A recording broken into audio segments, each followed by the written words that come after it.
नमस्कार दोस्तों। क्या यह कंपनी आने वाले समय में अच्छा रिटर्न्स दे सकती है? कहीं कंपनी पर कोई बड़ा कर्ज तो नहीं रहा हुआ? क्या कंपनी नुकसान में तो नहीं चल रही? क्या समय के साथ कंपनी में से बड़े इन्वेस्टर बाहर तो नहीं निकल रहे? इन सवालों के जवाबों के लिए हमें कंपनी के पिछले कुछ सालों की रिपोर्ट्स का अवलोकन करना होगा। दोस्तों, आपसे एक अनुरोध रहेगा कि अगले 4 से 5 मिनट इस वीडियो को बैकग्राउंड म्यूजिक के साथ ध्यान से देखें, जिससे आप खुद समझ सकेंगे कि कंपनी में कितनी मात्रा में और कितने समय के लिए होल्ड करना एक बेहतर विकल्प हो सकता है। यह कंपनी की प्रोफाइल है, जिसमें कंपनी की मार्केट कैप वैल्यू और अन्य चीजों को दर्शाया गया है।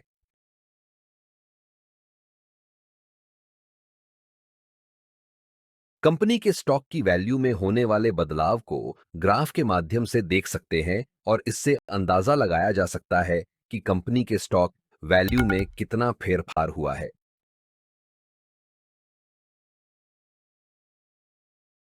अब यहां पर कंपनी ने पिछले 1 साल में, पिछले 5 सालों में और शुरुआत से अभी तक कितना रिटर्न्स दिया है वह दर्शाया गया है।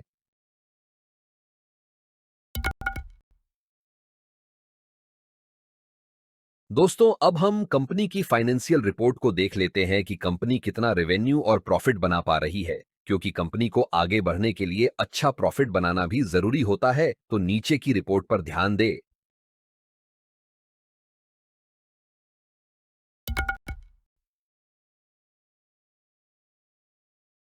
नीचे कंपनी की ईपीएस यानी अर्निंग्स पर शेयर की रिपोर्ट दी गई है, जो कि अगर लगातार बढ़ रही है तो अच्छा माना जाता है, तो इसका अवलोकन करें।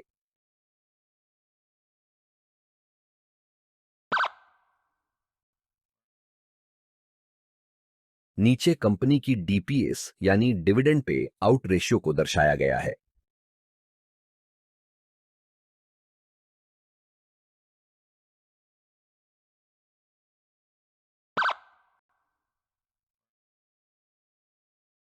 नीचे कंपनी की एसेट्स रिपोर्ट यानी कंपनी की संपत्ति की कीमत में होने वाले बदलाव को दर्शाया गया है, जिससे हम यह समझेंगे कि कंपनी समय के साथ अपनी संपत्ति को बढ़ा रही है या कम कर रही है।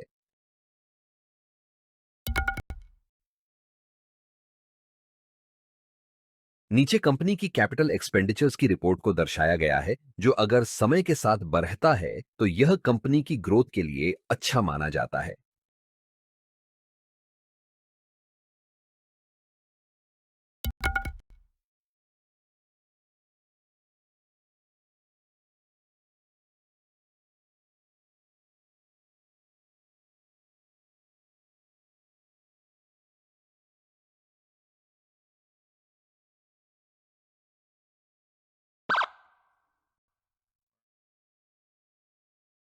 नीचे कंपनी के द्वारा दिए गए पिछले 5 डिविडेंड की रिपोर्ट्स का अवलोकन करें और जाने की कंपनी डिविडेंड के मामले में कैसी रही हुई है।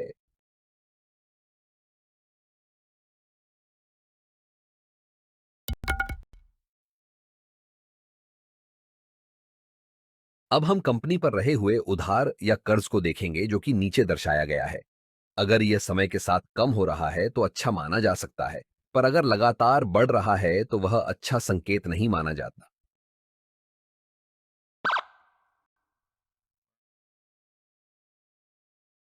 नीचे कंपनी के पास रहे हुए स्टॉक की मात्रा को देखा जा सकते हैं और उसके साथ साथ यह भी देखना जरूरी है कि कहीं कंपनी ने अपने स्टॉक को गिरवी तो नहीं रखा हुआ। अगर रखा भी है तो कितनी मात्रा में रखा गया है। कंपनी में म्यूचुअल फंड्स के द्वारा की गई होल्डिंग को नीचे दर्शाया गया है।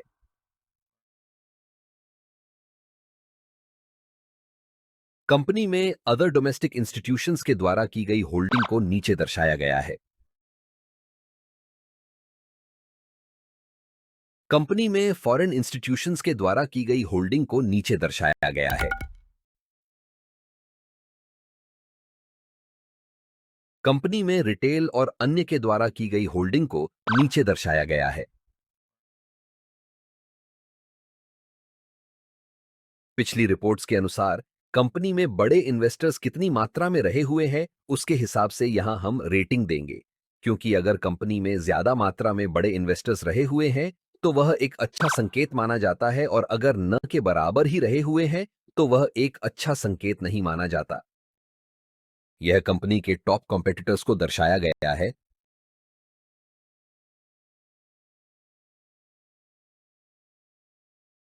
कंपनी में कुछ पॉपुलर प्लेटफॉर्म के द्वारा बताए गए रिस्क को नीचे दर्शाया गया है।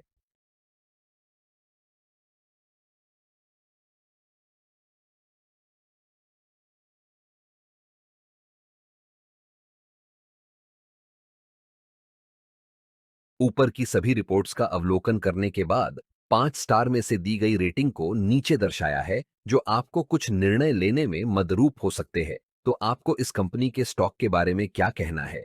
हमें कमेंट जरूर करें।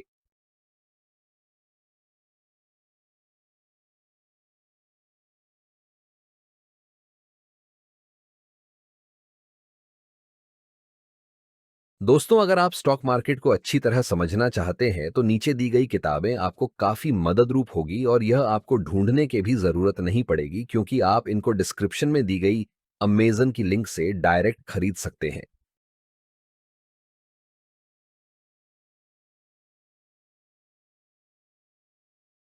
कंपनी में निवेश करने के कुछ ऐसे कारण जो कंपनी के स्टॉक की वैल्यू को तेजी से ऊपर ले जाने में मददरूप हो सकते हैं।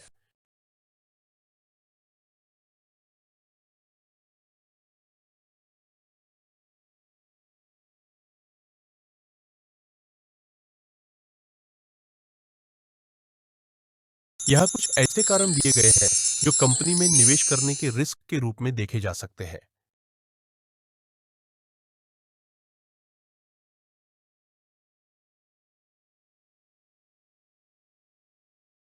दोस्तों, स्टॉक से जुड़ी नई जानकारी के लिए चैनल को सब्सक्राइब करें और आप कौन से स्टॉक पर वीडियो देखना चाहते हैं, हमें कमेंट करें।